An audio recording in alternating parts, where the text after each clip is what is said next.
Vous écoutez La Voix de l'Espérance, une émission qui vous apporte paix, joie, confiance et espérance.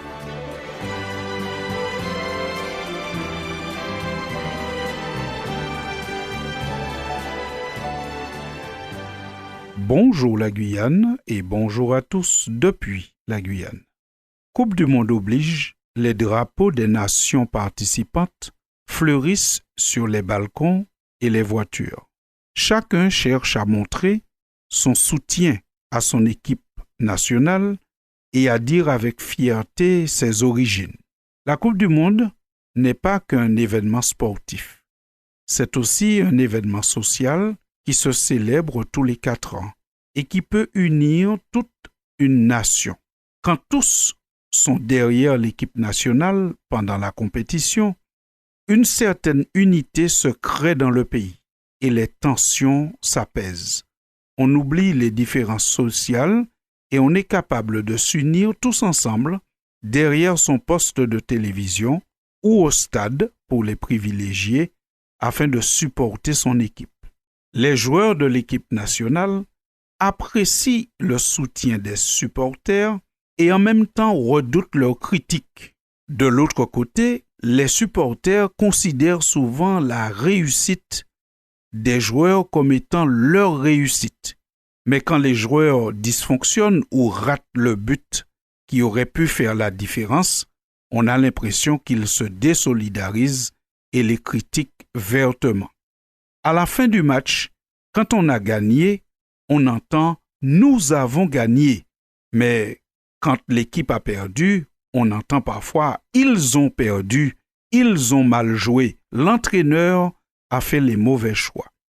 Donc l'identification peut fonctionner parfaitement en cas de victoire, mais en cas de défaite, en cas de raté, en cas d'occasion de but non concrétisée, alors il y a parfois une petite faille. On n'est plus dans le nous, mais on est dans le « ils ont mal fait ». Les supporters ont besoin des joueurs pour vibrer. Et normalement, les joueurs ont aussi besoin des supporters pour être encouragés et stimulés tout au long de la compétition.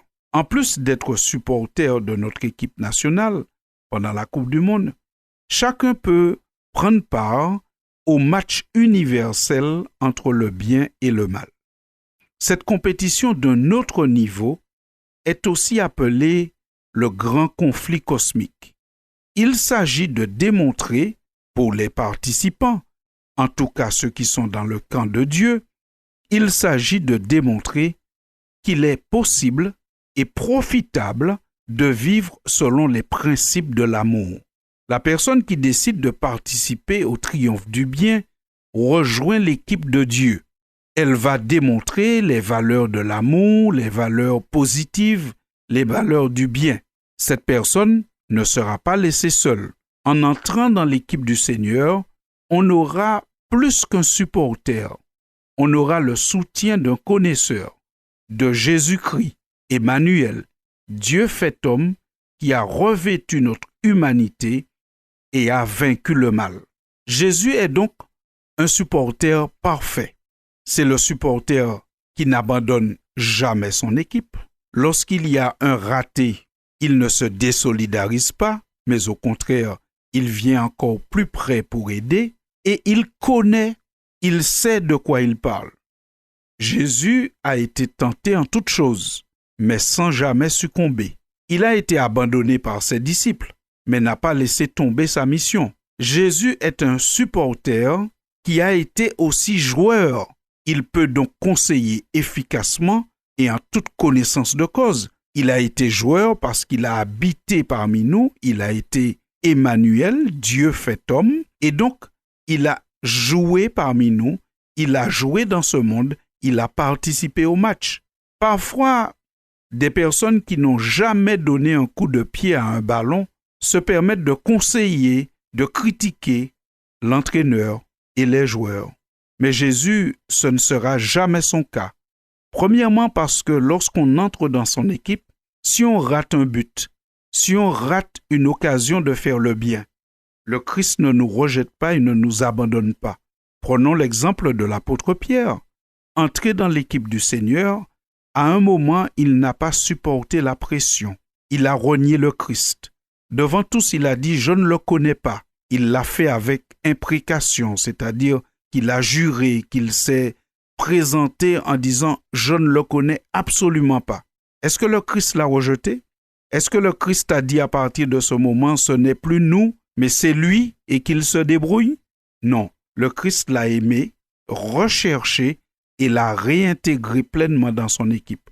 Jésus est un supporter parfait. Il ne nous abandonne pas quand nous avons eu un raté et quand il nous conseille, c'est un bon conseil parce que lui-même, il a été joueur avant nous. La Bible dit de Jésus qu'il a été tenté lui-même. Il n'a jamais succombé à la tentation, il a connu toutes les souffrances et il peut secourir parfaitement ceux qui sont tentés ou ceux qui luttent, ceux qui souffrent, ceux qui participent au match de la vie. Alors, chers auditeurs de la Voix de l'Espérance, tandis que la Coupe du Monde bat son plein, nous aussi, nous pouvons participer à un grand match. Un match, non pas pour gagner une coupe ou quelques billets, mais un match pour gagner une couronne impérissable, pour gagner la vie éternelle, mais aussi pour avoir la satisfaction ici-bas et maintenant de faire le bien et de montrer qu'on peut être heureux en faisant le bien, que cela peut être profitable de vivre selon les principes du Seigneur. J'espère donc que nous aurons tous à vivre et à vibrer pendant la Coupe du Monde derrière nos petits écrans. Mais j'espère surtout que nous participerons tous, chacun à notre place, à ce grand combat, à ce grand conflit cosmique, à ce grand match, et que finalement, chacun prendra parti pour le Seigneur, pour le bien, et il ne nous abandonnera jamais, ne nous critiquera jamais, ne nous laissera jamais tomber, car Dieu est amour et il est solidaire jusqu'au bout avec tous ceux qui entrent dans son équipe. Avec cette joie dans le cœur, vivez votre Coupe du Monde et vibrez pour et avec le Seigneur. À bientôt pour une prochaine chronique. Merci de m'avoir accordé votre attention. Nous voguons vers un beau rivage que Jésus nous prépara. Nous ne craignons aucun naufrage, sa grâce nous conduira. Viens avec nous, la voile est prête. Frère, reviens, que rien ne t'arrête. Plus d'ouragan, de tempête, au séjour du Dieu d'amour. Plus d'ouragan, de tempête, au séjour du Dieu d'amour.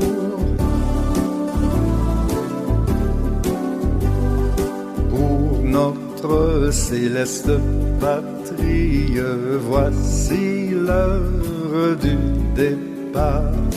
À venir, Jésus te convie. Demain, il serait trop tard.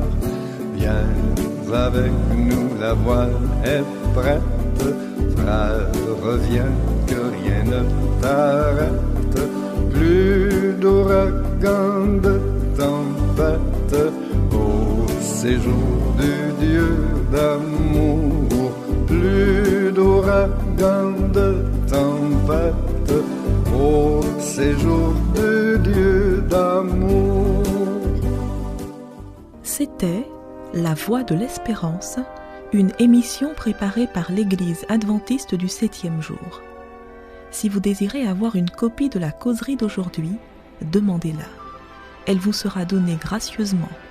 Écrivez à La Voix de l'Espérance, boîte postale 169 97 324, Cayenne, CEDEX, ou téléphonez au 0594 25 64 26. Merci chers auditeurs et à bientôt.